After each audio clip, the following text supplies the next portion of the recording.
ನಮಸ್ಕಾರ. ಸುಪ್ರೀಂ ಟಿವಿಗೆ ಸ್ವಾಗತ. ಹಾವೇರಿ ಜಿಲ್ಲೆ ಶಿಗ್ಗಾವಿ ಪಟ್ಟಣದಲ್ಲಿ ಮಾನವೀಯತೆಯನ್ನೇ ನಡುಗಿಸುವ ಭೀಕರ ಘಟನೆ ನಡೆದಿದೆ.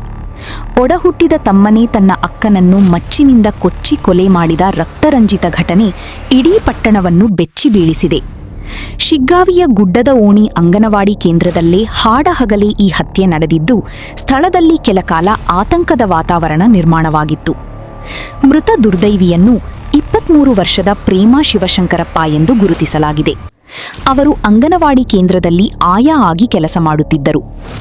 ಪ್ರತಿದಿನದಂತೆ ಬೆಳಗ್ಗೆ ಕೆಲಸಕ್ಕೆ ಬಂದಿದ್ದ ಪ್ರೇಮಾ ಮಕ್ಕಳ ಸೇವೆಯಲ್ಲಿ ತೊಡಗಿಸಿಕೊಂಡಿದ್ದ ವೇಳೆ ಏಕಾಏಕಿ ಬೈಕ್ನಲ್ಲಿ ಬಂದಿದ್ದ ಅವರ ತಮ್ಮ ಸಂಜೀವ್ ಅಂಗನವಾಡಿ ಕೇಂದ್ರದೊಳಗೆ ನುಗ್ಗಿದ್ದಾನೆ ಎನ್ನಲಾಗಿದೆ.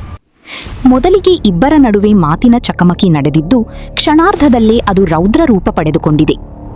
ಆಕ್ರೋಶಗೊಂಡ ಸಂಜೀವ್ ತನ್ನ ಜೊತೆ ತಂದಿದ್ದ ಮಚ್ಚಿನಿಂದ ಅಕ್ಕನ ಮೇಲೆ ಮನಬಂಡಂತೆ ದಾಳಿ ನಡೆಸಿದ್ದಾನೆ ಎಂಬ ಆರೋಪ ಕೇಳಿಬಂದಿದೆ.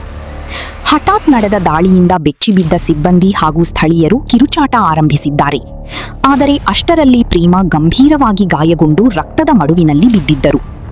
ಸ್ಥಳೀಯರು ತಕ್ಷಣವೇ ಆಸ್ಪತ್ರೆಗೆ ಸಾಗಿಸಲು ಯತ್ನಿಸಿದರೂ ಅದಕ್ಕೂ ಮುನ್ನವೇ ಪ್ರೇಮಾ ಮೃತಪಟ್ಟಿದ್ದಾರೆ ಎಂದು ತಿಳಿದುಬಂದಿದೆ. ಘಟನೆಯ ಸುದ್ದಿ ತಿಳಿಯುತ್ತಿದ್ದಂತೆ ಶಿಗ್ಗಾವಿ ಪೊಲೀಸರು ಸ್ಥಳಕ್ಕೆ ದೌಡಾಯಿಸಿ ಪರಿಶೀಲನೆ ನಡೆಸಿದರು. ಪೊಲೀಸರು ಸ್ಥಳ ಮಹಜರು ನಡೆಸಿ ಸಾಕ್ಷ್ಯಗಳನ್ನು ಸಂಗ್ರಹಿಸಿದರು. ಪ್ರಾಥಮಿಕ ತನಿಖೆಯಲ್ಲಿ ಅನೈತಿಕ ಸಂಬಂಧ ಮತ್ತು ಆಸ್ತಿ ವಿಚಾರವೇ ಹತ್ಯೆಗೆ ಕಾರಣವಾಗಿರಬಹುದು ಎಂಬ ಶಂಕೆ ವ್ಯಕ್ತವಾಗಿದೆ. ಕುಟುಂಬದ ಒಳಜಗಳ ಹಲವು ದಿನಗಳಿಂದ ನಡೆಯುತ್ತಿತ್ತು ಎನ್ನುವ ಮಾಹಿತಿ ಕೂಡ ಹೊರಬಿದ್ದಿದೆ. ಘಟನೆಯ ಬಳಿಕ ಆರೋಪಿ ಸಂಜೀವ್ ಪರಾರಿಯಾಗಲು ಯತ್ನಿಸಿದ್ದಾನೆ ಎಂಬ ಮಾಹಿತಿ ಲಭ್ಯವಾಗಿದೆ. ಆದರೆ ಪೊಲೀಸರು ಆರೋಪಿಯ ಪತ್ತೆಗೆ ವಿಶೇಷ ತಂಡ ರಚಿಸಿ ಶೋಧ ಕಾರ್ಯ ಆರಂಭಿಸಿದ್ದಾರೆ. ಹಾಡಹಗಲೇ ಅಂಗನವಾಡಿ ಕೇಂದ್ರದಲ್ಲಿ ನಡೆದ ಈ ಭೀಕರ ಕೊಲೆ ಪ್ರಕರಣದಿಂದ ಶಿಗ್ಗಾವಿ ಪಟ್ಟಣದ ಜನರು ಆತಂಕಕ್ಕೊಳಗಾಗಿದ್ದಾರೆ. ಮಕ್ಕಳ ಕಲಿಕಾ ಕೇಂದ್ರವೇ ರಕ್ತದ ಮಡುವಾಗಿ ಮಾರ್ಪಟ್ಟ ದೃಶ್ಯ ಕಂಡು ಸ್ಥಳೀಯರು ಬೆಚ್ಚಿಬಿದ್ದಿದ್ದಾರೆ.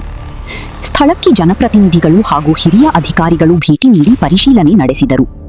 ಮೃತ ಪ್ರೇಮಾ ಕುಟುಂಬದ ಆಕ್ರಂದನ ಮುಗಿಲು ಮುಟ್ಟಿದೆ. ಒಡಹುಟ್ಟಿದ ತಮ್ಮನೇ ಇಂತಹ ಕೃತ್ಯ ಎಸಗಿದ್ದಾನೆ ಎಂಬುದನ್ನು ನಂಬಲು ಸಾಧ್ಯವಾಗುತ್ತಿಲ್ಲ ಎಂದು ಸ್ಥಳೀಯರು ಬೇಸರ ವ್ಯಕ್ತಪಡಿಸಿದ್ದಾರೆ.